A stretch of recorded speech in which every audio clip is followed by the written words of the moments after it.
后来乡亲啊，继续来看这条，这个国造的飞弹上界重要的火药，竟然是来掺染到中国的制品。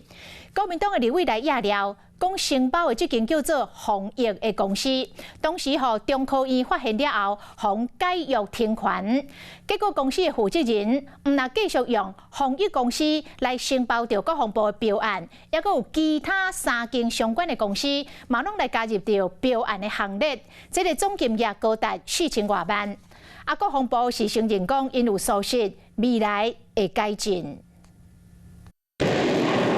准备两化的战争飞弹嘛的 MIT， 所唔知影看到的是国造的外壳内底看袂到的燃料所掺入中国制的产品，红亚料的弘益公司就安尼互中科院停权3年，结果佫互人爆出公司用分身国防部的标案照摕钱照赚。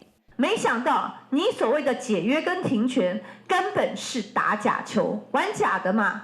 因为他还可以用其他的公司继续来承包。那为接到亚料查明发现，那弘益公司继续承担国防部的标案，其他演管、纠仪嘛是共一个单线负责人。另外一个纠定虽然负责人的名无共，不过实际上和弘益的主旨煞一模一样。一年多来，4间公司摕到25项标案，总金额到4329万。丰益被停权3年之后，是不是也继续承揽国防部的案子？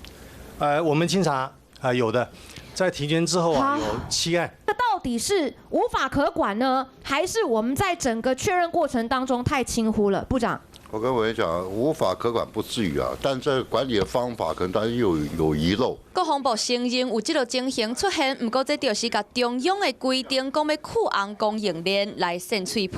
如果涉及不法，该严办就严办，我们不能纵容在我们的军品里面有中国零组件的污染，这个有法律规定的。开2400亿来打造对抗中国的飞弹，当然嘛要专定 Made in Taiwan 才会当真正保台。